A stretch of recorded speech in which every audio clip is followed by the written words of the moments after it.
dan saya akan laporkan terkait jelang 2 tahun diruntuhkannya atau dirobohkannya Matuangin, namun sampai sekarang belum ada tanda akan dibangun kembali.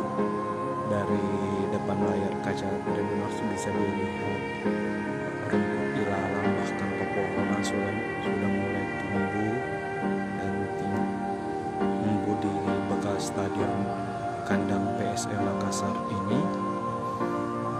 Ketinggiannya bisa sudah melebihi tinggi orang dewasa, dan area jalan stadion juga sudah rusak parah. Yang sebelumnya itu beraspal mungkin sudah rusak, dan rumput ilalang tinggi terlihat jelas di layar kaca dan sejumlah lubang yang kemarin menelan korban jiwa 3 orang sudah ditutupi oleh pemerintah Provinsi Sulawesi Selatan. Dan terbaru dari Stadion Matoing ini adalah lelang ketiga tidak urung dilakukan. Setelah 2 kali lelang tidak ada pemenang tender karena perusahaan yang ikut serta lelang tidak memenuhi syarat untuk melanjutkan ke lelang ketiga. Tidak bisa dilakukan karena adanya gugatan perdata dari pihak Yos dan atas nama Teddy Anwar, meski Pemprov mengklaim telah memenangkan dari segi putusan dari pengadilan. Namun untuk membangun ini pihak Pemprov masih belum bisa karena memegang teguh prinsip kehati-hatian. Pihak Pemprov melalui Kabid Humas Diskominfo dan Persandian Pemprov Sulsel Sultan Rakib mengatakan bahwa untuk membangun kembali Stadion Matuangin yang berkapasitas 20.000 penonton ini harus sangat berhati-hati. Jangan sampai ketika dibangun namun pihak yang menggugat secara perdata ini melakukan banding dan justru memenangkan para penggugat, dan sementara pembangunan telah jalan. Jadi akan khawatir akan ada masalah hukum yang kedepannya. Di lain sisi juga bahwa pemerintah pusat pasca tragedi Kanjuruhan yang menewaskan 133 orang pada Sabtu 1 Oktober lalu telah berencana untuk merenovasi sejumlah stadion yang menjadi markas dari klub sepak bola di Indonesia, di mana perencanaan untuk renovasi akan dimulai pada tahun depan. Ya, tragedi Kanjuruhan kita tahu bahwa menelan 132 orang lepas dari hasil desakan penonton yang coba menyelamatkan diri usai adanya tembakan gas air mata dari pihak kepolisian ke tribun penonton. Dan dari pemerintahan dan Presiden Joko Widodo sendiri telah memerintahkan untuk merenovasi, bahkan bekas kandang Arema tersebut akan direnovasi menggunakan APBN sekitar 500 miliar lebih. Tentu pemandangan berbeda terjadi di bekas kandang PSM di Stadion Matuangin ini. Sudah 2 tahun dirobohkan, bahkan sudah menelan juga 3 korban jiwa, namun tak ada perhatian dari pemerintah pusat maupun pemerintah DPRD. Kemarin terakhir ketika Menpora datang ke Kabupaten Bone untuk membuka Liga Beringin, ditanya soal Matuangin justru lempar tangan dan meminta para awak media mengkonfirmasi ke DPRD Sulsel. Dan sementara dari supporter berharap besar adanya pembangunan Stadion Matuangin karena memang Matuangin menjadi harga mati bagi kandang PSM. Kita tahu bahwa banyak sejarah yang dilahirkan dari Stadion Matuangin yang dibangun pada tahun 1957-58 ini oleh Andi Matalata untuk digunakan sebagai tuan rumah PON pada saat itu. Dan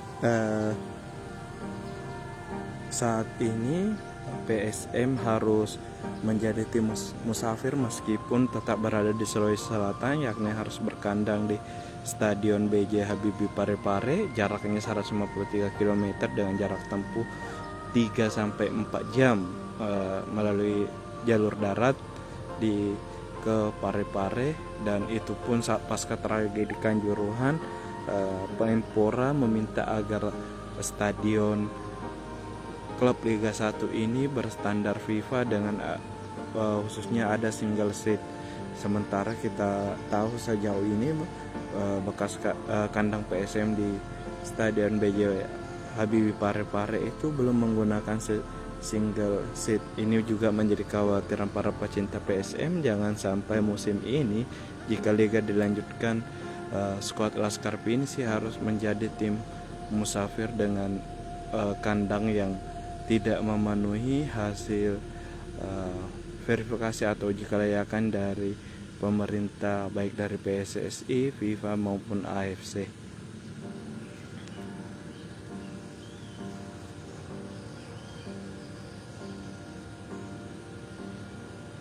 Ya, untuk pembangunan Stadion Matuangi sendiri rencananya sebenarnya dibangun tahun ini secara multi-year dengan anggaran 66 miliar yang telah disiapkan, namun sampai sekarang belum ada kelanjutan untuk pembangunan. Sementara akan ada pergantian tahun dan entah akan dilarikan kemana uang anggaran 66 miliar ini, apakah akan dialihkan ke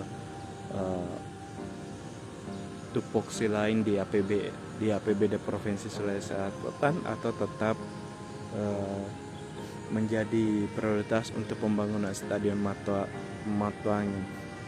Terlepas dari pada itu, sebenarnya Stadion Matuangi ini dirobohkan untuk direnovasi kembali oleh Gubernur Sulsel nonaktif, yakni Pak Prof. Nurdi Abdullah. Kala itu Prof. NA ingin merobohkan Matuangi untuk dibangun berstandar internasional dengan biaya anggaran sekitar 1,3 triliun dengan kapasitas sekitar 80.000 sampai 60 sampai 80.000 penonton. Namun di tengah perjalanan setelah dirobohkan dan desain sudah ada, KNA ditangkap oleh KPK dan sampai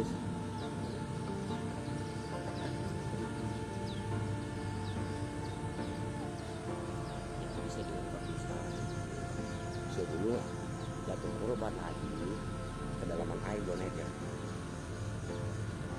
Apa gunanya timunan? Saya sudah laporkan sama Asep Bintang, jawabannya tidak sular. Tunggu ada korban. bisa saya lengkapi, Bisa. Pak. Bisa dijelaskan terkait mungkin kondisi Stadion Matuangi saat ini seperti apa, Pak? Saat ini sekarang sangat mencurigakan, sangat membahayakan. Bagaimana saya katakan membahayakan? Air kedalaman sekarang kurang lebih 2 meter. Yang bekas galiannya, Pak? Bekas galiannya. Apa gunanya timunang itu terkatung-katung di atas kalau tidak didorong? Apa betul-betul menunggu korban lagi yang selanjutnya? Tapi kita tidak inginkan, kalau bisa secepatnya diratakan saja. Nggak usah bangun dulu lapangannya, Pak. Yang penting jangan ada korban. Berarti saat ini yang kubangan kemarin yang menelan korban jiwa belum tertutup full ya, Pak? Belum full. Masih ada sekitar berapa luasnya itu, Pak? Sampai ke sana ada kayak 50 kali 50. 50 kali 50 ya, Pak? Kita mau kalau anak-anak kalau air itu biar kita larang, kita tidak turun. Bagusnya lagi anak-anak, Pak. Kalau kita tegur dia naik, tapi kok setelah naik bersaat berteriak, maki-makinya Pak luar biasa. Terus saya sebut di sini. Seandainya juga tidak sebut nama tidak apa-apa. Iya. Tapi dibagi-bagi sampai ke tulisan. Nomor 2 kalau bisa dibuka saponikinya. Jadi jam berapa sampai jam berapa. Kalau bisa 2 shift, pagi sampai sore, pagi sampai jam 12 siang.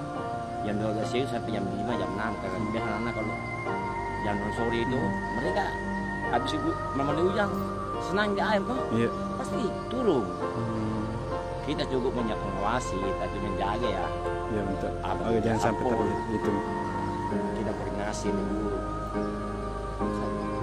Jadi kalau masyarakat sendiri justru diabaikan sama anak kecil ini semua ya Pak. Wih, Bapak yang buat ini mati, Pak. Anjing kungkung. Kalau satpol setidaknya mereka sudah bisa berhenti langsung ya Pak. Kalau pihak keamanan yang Tidak juga, Pak. Malah ada lawan.